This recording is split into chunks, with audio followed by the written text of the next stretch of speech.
English গ্রামারের শুরুটা যদি আমরা দেখি তাহলে সেটা শব্দ দিয়ে শুরু হয়, আর শব্দেরও আগে যেটা ছিল পোর্শনটা সেটা কি বর্ণ। এ থেকে জেড পর্যন্ত আমরা 26টা বর্ণ পেয়ে থাকি, আর সেই 26টা বর্ণকে যখন সংকলন করা হয় সেটা কি তৈরি হয়? শব্দ। আর শব্দগুলোকে পর পর পর পর সাজালে সম্পূর্ণ অর্থ যদি আমরা পাই তাকে আমরা কি বলি? বয়াকার কয় জফলা বাক্য।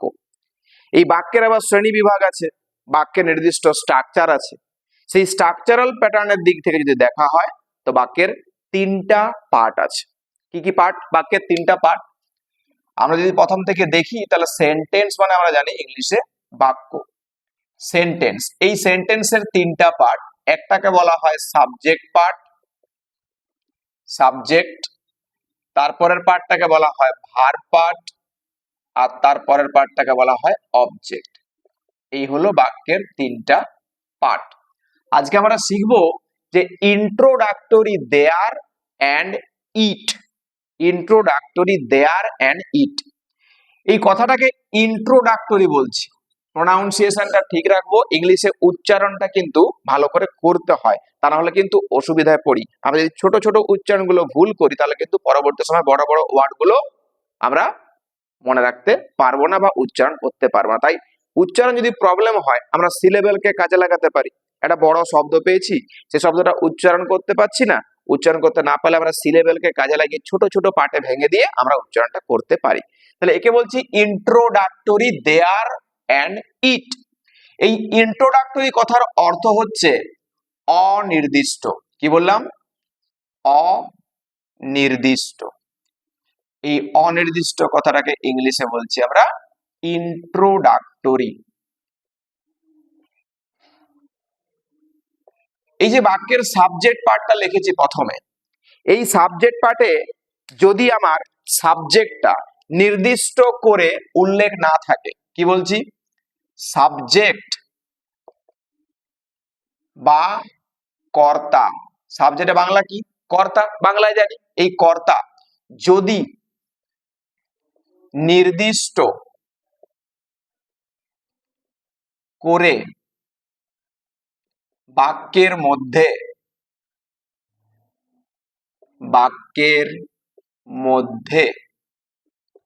উল্লেখ করা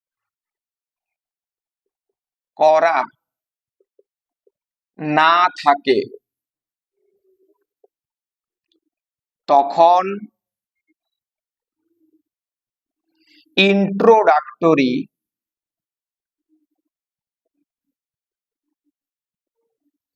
দেয়ার সাবজেক্ট হিসাবে বসে। সাবজেক্ট হিসেবে বসে। মনে রাখতে পারবো তো? অবশ্যই। না পারলে খাতার মধ্যে একটু লিখে রাখবো যে সাবজেক্ট বা কর্তা যদি নির্দিষ্ট করে বাক্যের মধ্যে উল্লেখ করা না থাকে তখন ইন্ট্রোডাক্টরি দেয়ার সাবজেক্ট হিসাবে বসে। আমি যদি এখানে বাক্যের মধ্যে বলি যে রামবাবু ইজ আওয়ার হেডমাস্টার, এখানে বাক্যের ভার্বটা কি? ইজ। বাক্যের সাবজেক্ট কি? রামবাবু, আর অবজেক্ট হলো আওয়ার হেডমাস্টার। ঠিক আছে, এখানে সাবজেক্টটা নির্দিষ্ট করে লেখা আছে। এবার আমি বলছি এরকম ভাবে যে there is an English teacher in our school. এই যে বাক্যটা লিখেছি এখানে ভার্ব কি?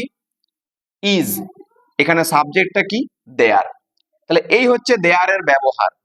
যখন সাবজেক্ট আমার নির্দিষ্ট করে উল্লেখ করা থাকছে সেখানে আমরা নর্মালি ইংলিশে সেন্টেন্সটা লিখছি, আর যখন সাবজেক্টটা নির্দিষ্ট করে লেখা থাকছে না তখন আমাদেরকে কি আনতে হচ্ছে? ইন্ট্রোডাক্টরি দেয়ারটাকে আনতে হচ্ছে। আমরা এভাবেও বলতে পারি একদা এক রাজা ছিল। একদা এক রাজা ছিল, ইংলিশে কি লিখবো? Once upon a time there was a king. There was a king. এই যে রাজা ছিল, কোন জায়গায় ছিল নির্দিষ্ট করে কি কিছু বোঝানো হচ্ছে না, তখন আমাদেরকে ইন্ট্রোডাক্টরি দেয়ার ব্যবহার করতে হচ্ছে। আবার এমন ভাবে বলতে পারি, দেয়ার আর 4 parcels in his hands। তার হাতে 4টা পার্সেল আছে। এখানেও কিন্তু দেয়ারটা অনির্দিষ্ট, ঠিক আছে, এটা ভার্ব, এটা সাবজেক্ট হিসাবে আমাদের বাক্যের মধ্যে আসছে। এটা হচ্ছে দেয়ারের ব্যবহার। তাহলে আমরা মনে রাখবো একটু ভালো করে যে দেয়ারটাকে কখন বসানো হচ্ছে না, অনির্দিষ্ট জায়গার ক্ষেত্রে, অনির্দিষ্ট ব্যক্তির ক্ষেত্রে। কি বললাম, এটা মনে রাখবো কিভাবে, যে দেয়ারের ব্যবহারটা হচ্ছে কি দুটো, অনির্দিষ্ট, অনির্দিষ্ট জায়গা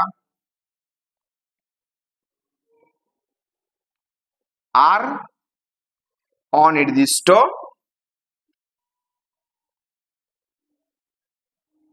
ব্যক্তির ক্ষেত্রে, বা আমরা এখানে কর্তার বলতে পারি, ঠিক আছে। এই ক্ষেত্রে আমরা দেয়ারটাকে ব্যবহার করব।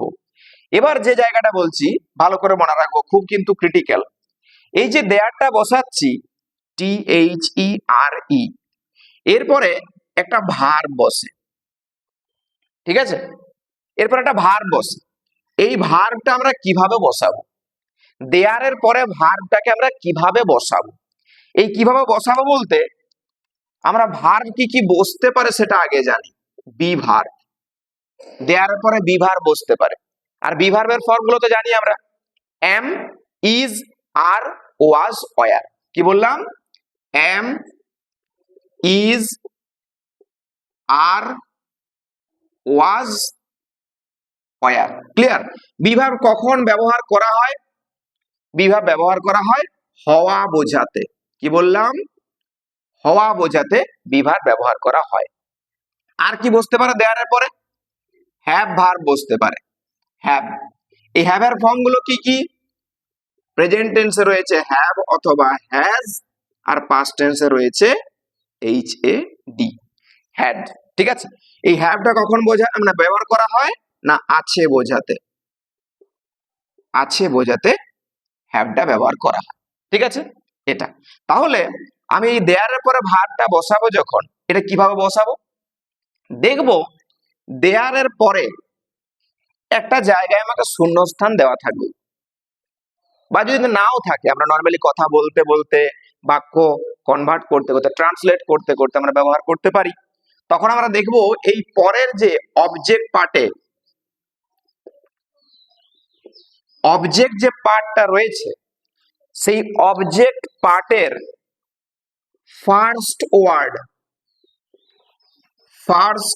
ওয়ার্ড যদি সিঙ্গুলার হয়, ঠিক আছে, অবজেক্ট পার্টের ফার্স্ট ওয়ার্ডটা যদি সিঙ্গুলার হয়, তাহলে আমরা প্রেজেন্ট টেন্সে বি ভার্বের ক্ষেত্রে এম, ইজ, আর বসাতে পারি। আর কোনটা কোথায় বসে নিশ্চয়ই জানি, আয়ের ক্ষেত্রে অনলি এম বসে, সিঙ্গুলারের ক্ষেত্রে ইজ বসে, প্লুরালের ক্ষেত্রে আর বসে। তাহলে যদি আমরা দেখছি অবজেক্ট পার্টের ফার্স্ট ওয়ার্ডটা সিঙ্গুলার, তাহলে ভার্বটাও সিঙ্গুলার।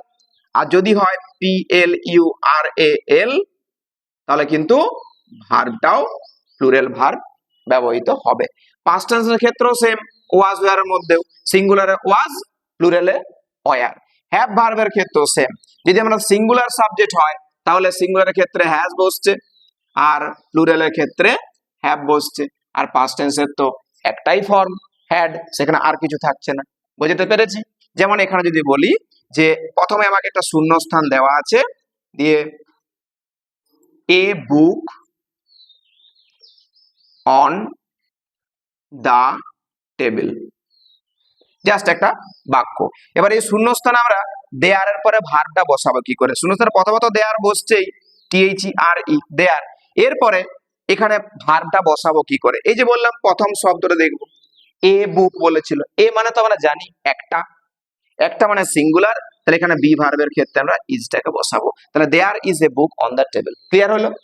আবার যদি এভাবে বলি, আবার শূন্যস্থান থাকছে, দিয়ে পরে থাকছে কি যে no excuse excuse for absent ABSENT absent dash no excuse for absent অনুপস্থিতির জন্য কোনো কারণ নেই। এখানে কি বসছে একই রকম THER টা থাকছেই। এবার দেখা আছে কি নো, নো মানে কি? নো মানে না, তাহলে কিছু নেই মানে কি? সিঙ্গুলার। কিছু নেই মানে আমাকে সিঙ্গুলার ধরতে হয়, তাহলে সিঙ্গুলার আমরা কি করব এখানে ইজ লিখব। এই হচ্ছে ইন্ট্রোডাক্টরি দেয়ার এর ব্যবহার। এবার চলে আসি ইটে। ইন্ট্রোডাক্টরি ইট কি বলছি? ইন্ট্রোডাক্টরি ইট। এই ইন্ট্রোডাক্টরি ইটটাও কিন্তু সমানভাবে দেয়ারের মতোই কিন্তু গুরুত্বপূর্ণ। ইন্ট্রোডাক্টরি ইট তখনই বসে যখন এটা বস্তু বোঝাবে অনির্দিষ্ট। এখানে লিখি অনির্দিষ্ট, অনির্দিষ্ট হচ্ছে অনির্দিষ্ট বস্তু, সময়, সময় আর আবহাওয়া, আবহাওয়া। ঠিক আছে, ভালো করে মনে রাখবো এটা। অনির্দিষ্ট বস্তু, অনির্দিষ্ট সময় আর আবহাওয়া বোঝাতে ইন্ট্রোডাক্টরি ইট ব্যবহার করা হয়। যেমন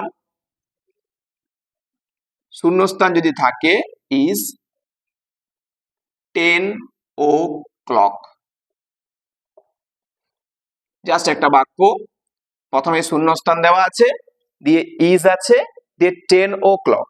একটা মজার জিনিস শিখায়, এই যে আমরা সময়ের ক্ষেত্রে দেখে থাকি এই যে ও ক্লক লেখা আছে, ও এর পরে একটা কমা দিয়ে CLOCK করা আছে। এর ভিতরে একটা রহস্য লুকিয়ে আছে। কিরকম? এই যে কমা আছে তো, আর আমরা একটু জানি হয়তো যে কমা দিয়ে কোন বর্ণকে ওমিট করা যায়, বাদ দেওয়া যায়। আমরা কন্ট্রাকশনে শিখেছিলাম আই আর এম। এখানে যেমন বলি আই এম, এই দুটো শব্দকে একসঙ্গে করার জন্য আমরা কি শিখেছিলাম কন্ট্রাকশনে? আই, এখানে কমা দিয়ে এম, এভাবে শিখেছিলাম। এখানেও কিন্তু একই রকম একটা রহস্য আছে। কিরকম বলছি? এই যে ও এর পরে কমা দেওয়া আছে মানে এখানে একটা বর্ণ ছিল অফ, তারপরে CLOCK, তাহলে এই অফটাকে আমরা কিন্তু মানে এফটাকে দেখতে পাই না। তাহলে ও ক্লক মানে কি? Of clock. এটাকে কি বলা হয়? এটাকে ইংলিশ গ্রামারের ক্ষেত্রে বলা হয় disguised preposition, DISGUISED, disguised preposition. ঠিক আছে, একটু মনে রাখবো যে ও ক্লক মানে কিন্তু এখানে একটা এফ লুকিয়ে আছে, তাহলে এটা অফ ক্লক, তার মানে অফ ক্লকটা কি? ডিসগাইজড প্রিপোজিশন বলা হয় এটাকে। দেখি তাহলে এখানে কিভাবে বসাবো ওই ইটটাকে, কি করে বসাচ্ছি? এই যে টাইম বোঝাচ্ছে 10 o'clock সময়, তাহলে সময়ের জন্য আমরা কি বসাবো এখানে? ইট। এখানে কিন্তু ভুল করে আমরা দেয়ার বসাতে পারি না, দেয়ার ইজ 10 o'clock, এটা হয় না, কিন্তু সময় বোঝাচ্ছে বলে আমরা ইট ব্যবহার করছি। দেয়ারের জায়গা আলাদা ব্যবহার করার জন্য, দেয়ারের জায়গা কি এখানে লিখে দেওয়া আছে যে নির্দিষ্ট জায়গা, অনির্দিষ্ট জায়গা আর অনির্দিষ্ট ব্যক্তি বা কর্তা। আর এখানে কি? অনির্দিষ্ট বস্তু, সময় আর আবহাওয়া। সেক্ষেত্রে আমরা বসাচ্ছি কি? ইট। আবার যদি বলি যে শূন্যস্থান ইজ রেইনিং, রেইনিং, এটা ধরো একটা বাক্য, তার মানে এখানে কি বসাবো? শূন্যস্থানে যে ইট, ইট ইজ রেইনিং। এভাবে কিন্তু ইটটাকে ব্যবহার করতে হয়। আর এক্ষেত্রে ভার্বটা বলে দিই, ইট সবসময় কিন্তু সিঙ্গুলার। ইটটা কি? Always singular number. এটা সাবজেক্ট হিসেবে ব্যবহার করা হচ্ছে, ইটটাকে সাবজেক্ট হিসেবে ব্যবহার করছি। আর সাবজেক্ট হিসেবে ব্যবহার করার জন্য আমাদের নাম্বার দরকার। নাম্বার আমরা জানি দুই প্রকার, সিঙ্গুলার নাম্বার আর প্লুরাল নাম্বার। পার্সনও জানি, পার্সনটা তিন প্রকার, ফার্স্ট পার্সন, সেকেন্ড পার্সন আর থার্ড পার্সন। এভাবে ভার্বগুলো বসে। তাহলে ইটটা যেহেতু অলওয়েজ সিঙ্গুলার, তাহলে ভার্বটা কি? ভার্বও কিন্তু অলওয়েজ সিঙ্গুলার। আর ইটের ক্ষেত্রে কিন্তু কখনোই এম হয় না, ইটের ক্ষেত্রে কখনোই আর হয় না, ইটের ক্ষেত্রে কখনো ওয়ার হয় না। কি হবে তাহলে ইটের ক্ষেত্রে ইজ, প্রেজেন্ট টেন্সে পাস্ট টেন্সের জন্য ওয়াজ। ঠিক আছে, আর হ্যাভ ভার্বের ক্ষেত্রে শুধুমাত্র হ্যাজটা ব্যবহার করা হয় আর হ্যাডটা পারবো ব্যবহার করতে, বাকি কিন্তু কোনো কিছু ব্যবহার হবে না, কারণ ইটটা অলওয়েজ সিঙ্গুলার। এই হচ্ছে ইন্ট্রোডাক্টরি দেয়ার এবং ইটের ব্যবহার। ভালো করে বুঝে খাতার মধ্যে অবশ্যই নোট ডাউন করে রেখে একটু মনে রাখার চেষ্টা করব, নিজেরা লিখতে অবশ্যই পারবো।